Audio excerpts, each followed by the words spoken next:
Assalamualaikum warahmatullahi wabarakatuh. Alhamdulillah hari ini kita bisa melanjutkan perkuliahan jurnalistik. Untuk pertemuan kali ini saudara-saudara kita bahas tentang tugas kalian terkait dengan fotografi jurnalistik yang membahas tema tentang suasana di bulan suci Ramadan di kampung kalian masing-masing. Saya sudah cek satu persatu tugas kalian yang sudah diupload di Instagram baca_aja_id. Saya sudah beberapa sudah komentari, tapi ada yang belum kayaknya ya. Nanti akan saya teruskan di komentari tugas-tugas yang sudah kalian kirimkan. Dari situ saya melihat ada beberapa karakter karya yang kalian setorkan itu. Ada mahasiswa yang mengirim dengan serius.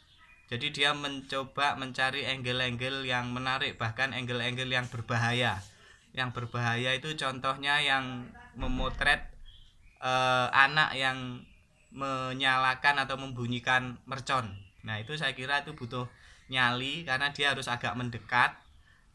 Kemudian dia harus pinter mengambil momen-momen saat si anak itu sedang menyulut sumbu petasan dengan api. Nah itu saya kira tugas ataupun kegiatan yang cukup ini berbahaya, tetapi dia berani melakukan. Ini saya apresiasi dan hasilnya juga sangat natural, hasilnya bagus. Sementara ada juga yang setor tugas itu ya pokoknya nyerahin foto, dia memotret orang sholat id dari belakang, dari kanan kiri yang tanpa mempertimbangkan angle yang menarik. Sehingga ini menurut saya ya perlu diperbaiki. Nanti kalau motret jangan gitu lagi. Saya bisa mengerti bagi yang memotret ala kadarnya itu kemungkinan satu dia tidak percaya diri ya, atau malu berjalan-jalan di depan orang yang duduk sedang menunggu sholat id atau mendengarkan khutbah.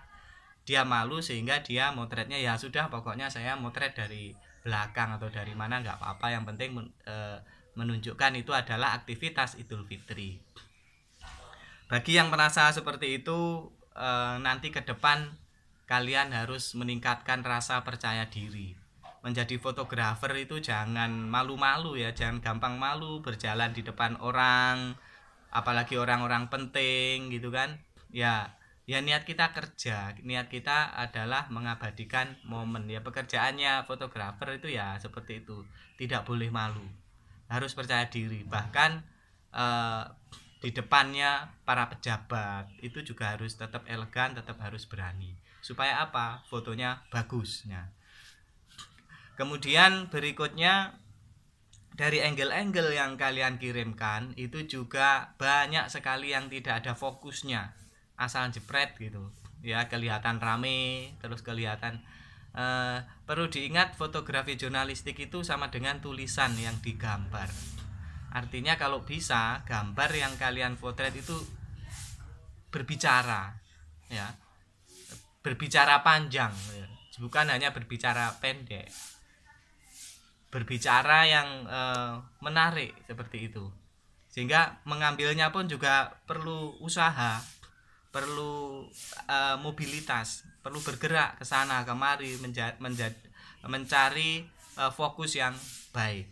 Kalau Anda mengambilnya asal ya, nanti tidak akan diterima di redaksi, akan dibuang sia-sia ya.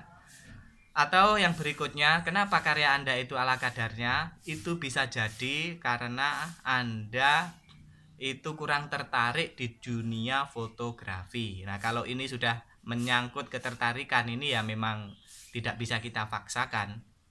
Tetapi karena kalian terlanjur memilih mata kuliah jurnalistik di semester ini, maka mau tidak mau kalian suka tidak suka harus belajar teori-teori dasar fotografi jurnalistik ya. Anda harus setidaknya tahu.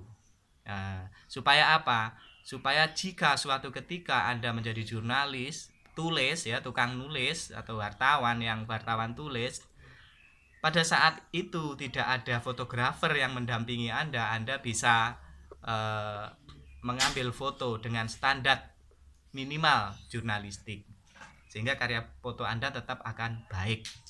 Harapan saya seperti itu. Meskipun kalian lebih suka nulis daripada motret, tapi teori-teori dasar teori-teori dasar motret harus kalian ketahui. Seperti itu ya. Dan ingat, jangan malu, sekali lagi jangan malu dan jangan malas mencari angle foto. Kalau perlu ya bagaimana, segala cara dilakukan oleh seorang fotografer untuk mendapatkan momen-momen yang terbaik. Begitu juga bagi yang lebih suka menulis, tetap harus belajar fotografi. Dan sebaliknya, yang suka fotografi juga harus mampu menguasai dasar-dasar menulis jurnalistik, supaya jika suatu saat kalian itu ditugasi di tempat yang jauh, yang mana misalnya yang dikirim hanya 1 orang, pihak perusahaan itu bisa mengirim Anda, oh anak ini kita pilih untuk ditugaskan di sana karena dia selain bisa motret juga bisa menulis. Kecuali deket-deket aja di dalam kota, ditugasi 2, 1 wartawan, 1 fotografer, 1 fokus mencari data, 1 fokus mencari gambar. Tapi kalau di tempat jauh yang berbiaya besar, biasanya perusahaan tuh mengirimkannya cuma 1. Nah, yang dipilih biasanya wartawan yang punya sen atau punya kemampuan memotret. Nah, itu biasanya pertimbangannya.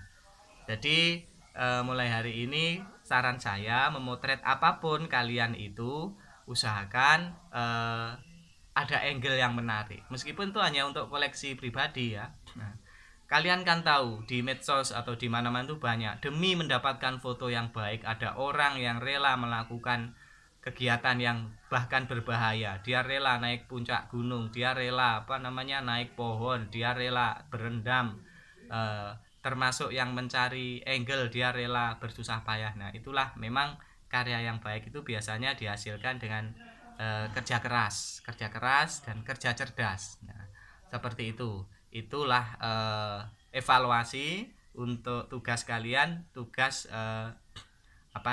mengumpulkan foto karya jurnalistik dengan tema suasana Idul Fitri di kampung masing-masing. Baik, ini untuk hari ini untuk evaluasi untuk foto. Nanti setelah ini juga akan saya bahas tentang materi yang sudah kita kirim materinya di minggu kemarin di hari Selasa, yaitu tentang catatan perjalanan. Nah, catatan perjalanan nanti akan kita bahas di bab ini. Baik, terima kasih atas perhatiannya. Assalamualaikum warahmatullahi wabarakatuh.